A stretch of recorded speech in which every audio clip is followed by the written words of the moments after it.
Hello friends, this is Ashwani. Once again, you are most welcome on my YouTube channel AK Biology Guide for NEET exams. Friends, last videos में हमने DNA और RNA की study की है। DNA के क्या building blocks थे, DNA की क्या स्ट्रक्चर थी, किस किस चीज़ से वो मिलकर बना हुआ था, वो सब चीज़ें स्टडी की। डीएनए के क्या फंक्शंस थे, इसी तरीके से आरएनए की स्टडी की। इस वीडियो में हम कार्बोहाइड्रेट की स्टडी करेंगे। कार्बोहाइड्रेट भी एक बायोमोलिक्यूल होता है डीएनए और आरएनए की तरह से, right. So basically I would like to say that we are studying biomolecules in biochemistry, right. So friends, carbohydrates जो होता है हमारा, वो मोस्ट एबेंडेंट होता है हमारी अर्थ के ऊपर। जैसे कि मैंने यहाँ पे शो किया है, you can C carbohydrate is the most abundant biomolecule available on earth, right. Carbohydrate जो होता है हमारा, वो बेसिकली आपका 4 फॉर्म में मिलता है: monosaccharide, disaccharide, oligosaccharide and polysaccharide, right. Monosaccharide, disaccharide, oligosaccharide and polysaccharide. Monosaccharide actually carbohydrate की एक बेसिक यूनिट होती है, राइट। यानी इसको हम as a building block consider कर सकते हैं। तो मोनोसैकेराइड एक बिल्डिंग ब्लॉक होता है कार्बोहाइड्रेट का, पॉलीसैकेराइड्स का और ओलिगोसैकेराइड्स का, right. So friends, second point हमारा है, ये मेन सोर्स होता है एनर्जी का। बेसिकली हमारी अर्थ पर कार्बोहाइड्रेट जो होते हैं वो ह्यूमन बीइंग के लिए मेन सोर्स ऑफ एनर्जी की तरह से काम करते हैं, राइट। यानी जितनी भी हमारी हम बॉडी से, अपनी बॉडी से जितनी भी तरह की एक्टिविटीज़ करते हैं डेली रूटीन की, उन सब एक्टिविटीज़ को करने के लिए जो एनर्जी की सप्लाई होती है वो ग्लूकोज से यानी कार्बोहाइड्रेट से होती है। तो कार्बोहाइड्रेट हमें डिफरेंट फॉर्म्स में, प्लांट से, आपका एनिमल से, राइट, डिफरेंट फॉर्म्स में हमें अवेलेबल होता है। जैसे कि आपका प्लांट से कार्बोहाइड्रेट हमें स्टार्च की फॉर्म में अवेलेबल होता है, राइट। स्टार्च जैसे कि पोटैटोज़ हो गया, पोटैटोज़ के अंदर स्टार्च अवेलेबल होता है। जब पोटैटोज़ को हम खाते हैं तो उसमें से जो स्टार्च होता है उसको इनटेक करते हैं और स्टार्च हमारा आगे ब्रेक डाउन हो जाता है, फर्दर ब्रेक डाउन ग्लूकोज में, क्योंकि स्टार्च हमारा मोनोसैकेराइड से मिलकर बना होता है और वो फर्दर ब्रेक डाउन होने के बाद में जब ग्लूकोज में कन्वर्ट हो जाता है तो ग्लूकोज को हमारी body as a energy source use कर लेती है, राइट। इस तरीके से ग्लूकोज आपका हमारी बॉडी के अंदर एनर्जी की फॉर्म में यूज़ हो जाता है। यानी ग्लूकोज का ब्रेक डाउन होता है ग्लाइकोलाइसिस की प्रोसेस के थ्रू और फिर उसको एनर्जी की फॉर्म में यूज़ कर लिया जाता है, राइट। सो इसलिए कार्बोहाइड्रेट हमारी पृथ्वी के ऊपर, हमारी अर्थ के ऊपर एक मोस्ट एबेंडेंट बायोमोलिक्यूल है और जो कि बहुत ज़्यादा रिक्वायर्ड है, बहुत ज़्यादा इम्पॉर्टेंट है, राइट। थर्ड पॉइंट है हमारा, ये हमारा स्ट्रक्चरल कंपोनेंट की तरह से भी काम करता है। सेकंड पॉइंट हमारा एनर्जी सोर्स की तरह है और थर्ड पॉइंट हमारा ये स्ट्रक्चरल कंपोनेंट की तरह से भी काम करता है। बेसिकली हमने लास्ट टाइम वीडियो में स्टडी किया था डीएनए में ribose sugar, deoxy ribose sugar available थी और आरएनए में राइबोस शुगर अवेलेबल थी। तो राइबोस शुगर से आपका आरएनए की फॉर्मेशन होती है और डीऑक्सी राइबोस शुगर से डीएनए की फॉर्मेशन होती है। तो इस तरीके से आपका ये स्ट्रक्चरल कंपोनेंट की तरह से भी काम करता है। और प्लांट सेल वॉल में बेसिकली सेलुलोज अवेलेबल होता है और सेलुलोज एक पॉलीसैकेराइड है। तो प्लांट सेल वॉल में जो सेलुलोज होता है वो पॉलीसैकेराइड की तरह से आपका उसमें स्ट्रक्चरल कंपोनेंट बनाता है। तो उसकी रिजिडिटी को बनाने के लिए सेलुलोज की हेल्प ली जाती है। तो इस तरीके से आपका एज ए स्ट्रक्चरल कंपोनेंट भी काम करता है। फोर्थ वन है इसका फॉर्मूला CH2O की पावर होल n एंड 1 2 और 1 का रेशो होता है। यानी कार्बोहाइड्रेट में जो रेशो मिलेगा कार्बन का, हाइड्रोजन का और ऑक्सीजन का, वो 1 2 और 1 का होता है। यानी अगर एक कार्बन है तो 2 हाइड्रोजन होगी और 1 ऑक्सीजन होगी, एक ऑक्सीजन, एक आपका कार्बन और 2 हाइड्रोजन। इस तरीके से आपका इसका फॉर्मूला होता है। जैसे कि हम ग्लूकोज को देख सकते हैं, ग्लूकोज के अंदर ग्लूकोज का फॉर्मूला होता है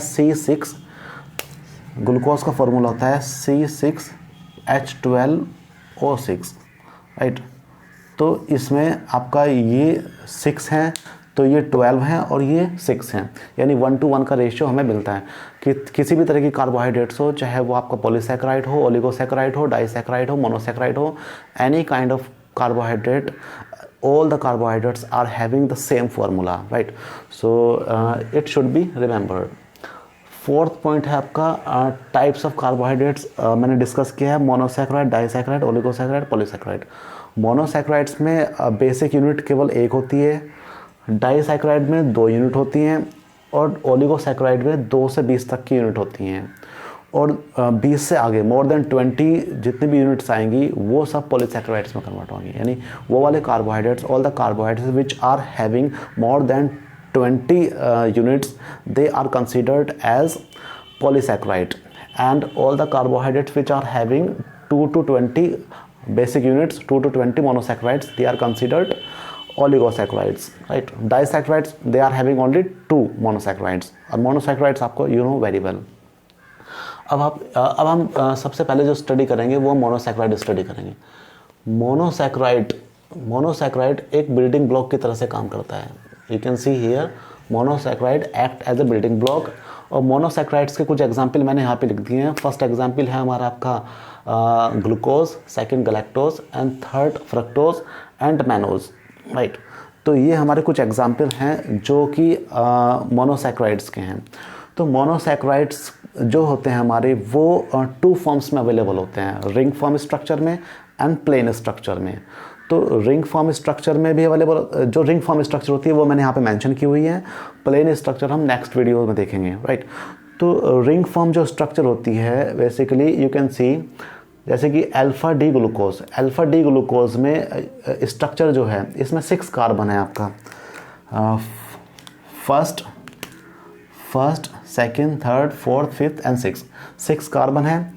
और ये हमारे 1 2 3 4 5 6 7 8 9 10 11 12, तो 11 12, तो 12 हमारे हाइड्रोजन हैं और 6 ऑक्सीजन, 1 2 3 4 5 6 ऑक्सीजन। तो ये हमारा अल्फा डी ग्लूकोज का फॉर्मूला है। अल्फा डी ग्लूकोज में और बीटा डी ग्लूकोज की स्ट्रक्चर भी मैंने यहाँ पे बनाई हुई है। इन दोनों में डिफरेंस ये है, जो अल्फा डी ग्लूकोज है वो बीटा डी ग्लूकोज का एनोमर है। इसमें आप यू कैन सी कि जो HOH ग्रुप है, ये HOH ग्रुप यहाँ पे आपका अपोजिट डायरेक्शन में अवेलेबल है और यहाँ पर सेम डायरेक्शन में है। यानी हमें याद रखना है कि अल्फ़ा और बीटा में डिफरेंस ये होता है। अल्फ़ा और बीटा बेसिकली फर्स्ट, अगर हम कहें तो एनोमर होते हैं एक दूसरे के। जो हमारा फर्स्ट पोजीशन पे जो कार्बन होता है उसका जो हाइड्रोक्सिल ग्रुप है वो 6th पोजीशन पर अवेलेबल हाइड्रोक्सिल ग्रुप के अपोजिट डायरेक्शन में अगर होता है तो उसको हम बोलेंगे अल्फ़ा ग्लूकोज, अल्फ़ा फॉर्म। और अगर वो सेम डायरेक्शन में होता है तो उसको हम कहेंगे बीटा फॉर्म। तो यू कैन सी हियर कि यहाँ पर जो हमारा OH ग्रुप है, ये OH ग्रुप इस OH ग्रुप के अपोजिट डायरेक्शन में है, और यहाँ पर ये OH ग्रुप इस OH ग्रुप के सेम डायरेक्शन में है। तो जब फर्स्ट पोजीशन के कार्बन का जो हाइड्रोक्सिल ग्रुप है वो 6th पोजीशन के हाइड्रोक्सिल ग्रुप के अगर सेम डायरेक्शन में होगा तो that will be considered as beta form. And अगर अपोजिट डायरेक्शन में है तो वो कंसिडर होगी आपकी अल्फ़ा फॉर्म। ये तो हमारी अल्फ़ा और बीटा, इनको ये एक दूसरे के एनोमर हैं, राइट। एनोमर में क्या होता है कि फर्स्ट पोजीशन का कार्बन का जो हाइड्रोक्सिल ग्रुप है उसमें डिफरेंस देखने के लिए मिलता है, तो वो हमारे एनोमर्स होते हैं। उसके बाद फिर ये डी और ये डी का मतलब होता है डेक्स्ट्रोरोटेटरी और एल का मतलब लेवोरोटेटरी। उसको हम प्लेन स्ट्रक्चर में स्टडी करेंगे। बेसिकली आपको शॉर्ट में बता देता हूँ कि जो हमारा हाइड्रोक्सिल ग्रुप है, जो सबसे लास्ट का जो कायरल कार्बन है, कायरल कार्बन ऐसा कार्बन होता है जिसके चारों के चारों ग्रुप्स डिफरेंट होते हैं, ठीक। तो हर एक बायोमोलिक्यूल में कुछ कायरल कार्बन्स होते हैं, ठीक है। किसी में 1 होता है, किसी में 2, किसी में 3, ठीक है। तो कुछ कायरल कार्बन पॉसिबल हो सकते हैं। तो सबसे लास्ट का जो कायरल कार्बन है, उस कायरल कार्बन पर जो हाइड्रोक्सिल ग्रुप अवेलेबल होता है, वो हाइड्रोक्सिल ग्रुप अगर राइट साइड में प्रेजेंट है तो वो हमारा डेक्स्ट्रोरोटेटरी होगा मॉलिक्यूल।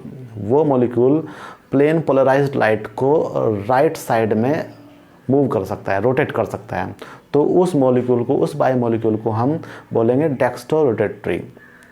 और ऐसा मॉलिक्यूल, ऐसा केमिकल मॉलिक्यूल जो आपका प्लेन पोलराइज्ड राइट को लेफ्ट साइड में रोटेट कर सकता है, यानी हाइड्रोक्सिल ग्रुप लेफ्ट साइड में अवेलेबल होता है लास्ट कायरल कार्बन पर, तो उस की वजह से वो लेफ़्ट साइड में रोटेट करेगा, तो उसको हम लेवल रोटेटिव बोलते हैं। इसको हम प्लेन स्ट्रक्चर जब बनाएंगे नेक्स्ट वीडियो में, उसमें बहुत अच्छी तरीके से समझेंगे। यहाँ पे आप इसको ऐसे समझ सकते हो कि जो हमारा ये लास्ट वाला कार्बन, यानी सबसे लास्ट कायरल कार्बन, ये 5th पोजीशन पर अवेलेबल है। इस 5th पोजीशन का जो कायरल कार्बन है, अगर ये ऊपर की तरफ यहाँ पर है, ये राइट साइड में है, तो ये हमारा अल्फ़ा, ये डी ग्लूकोज होगा। और ये हमारा, you can see here alpha L glucose. यहाँ पे जो ये कायरल कार्बन 5th पोजीशन पे है, इसका जो हाइड्रोक्सिल ग्रुप है ये लेफ्ट साइड में अवेलेबल है, तो इसकी वजह से ये अल्फ़ा एल ग्लूकोज हो गया, राइट। तो यहाँ पर आप इसको ऐसे समझ सकते हो। नेक्स्ट है आपका, हमने अल्फ़ा डी, अल्फ़ा और बीटा को समझ लिया, डी और एल को भी समझ लिया। नेक्स्ट है इसकी जो नेक्स्ट स्ट्रक्चर है बीटा डी गैलेक्टोज। गैलेक्टोज जो है वो ग्लूकोज का एपीमर है। एपीमर उन्हें बोलते हैं, एपीमर भी एक तरह का आइसोमर होता है।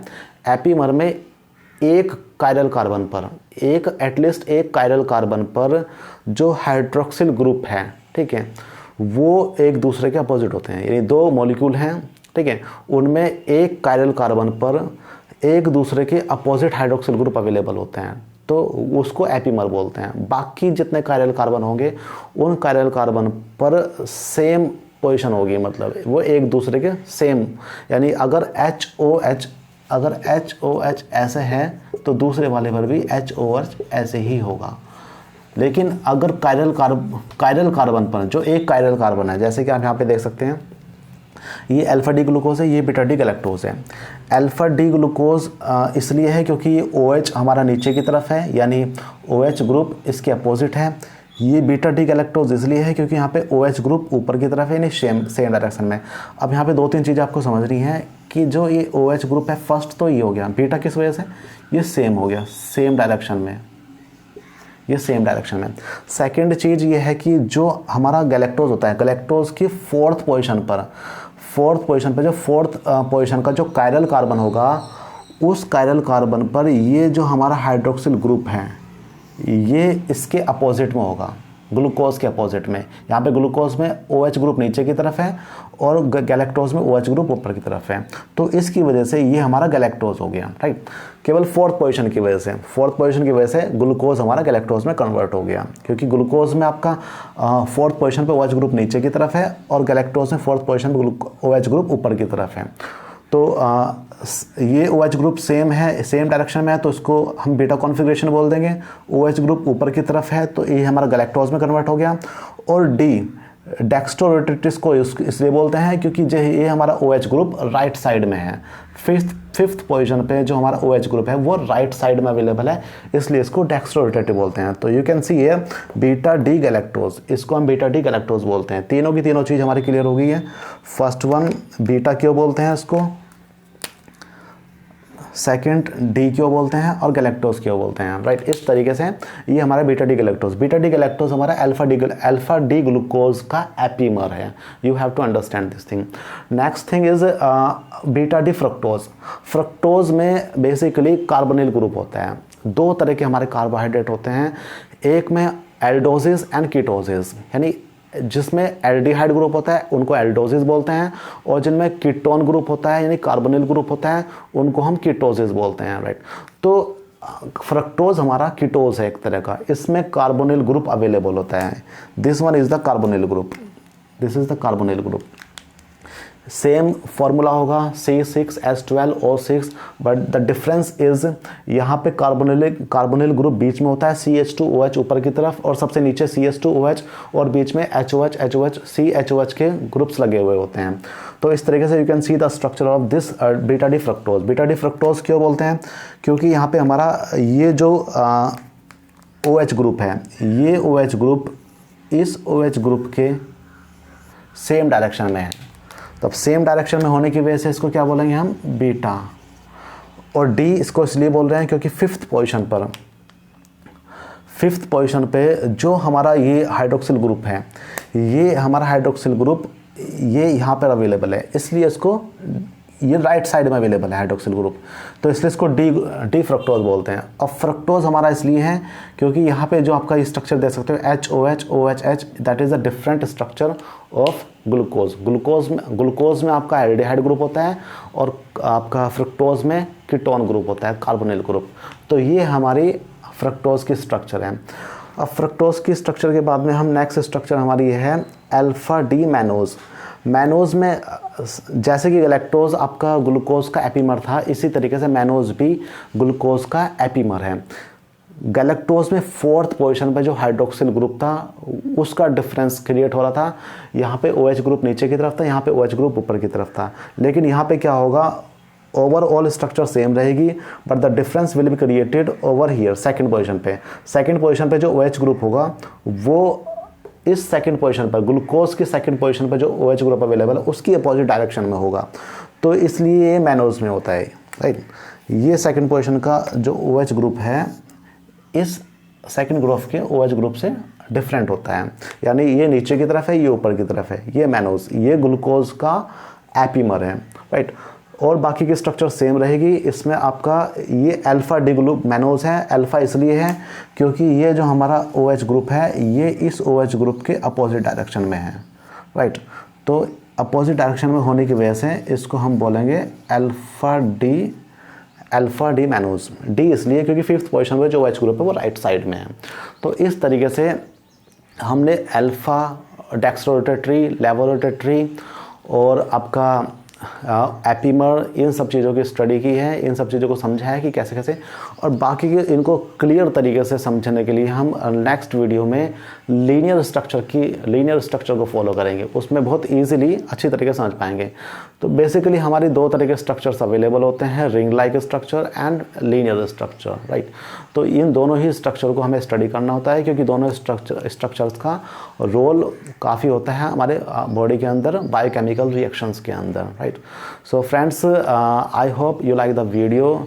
Thank you very much. If you like the video, please like, subscribe and share and press the bell icon so that you can get the future videos in future. Have a nice day. Thank you very much.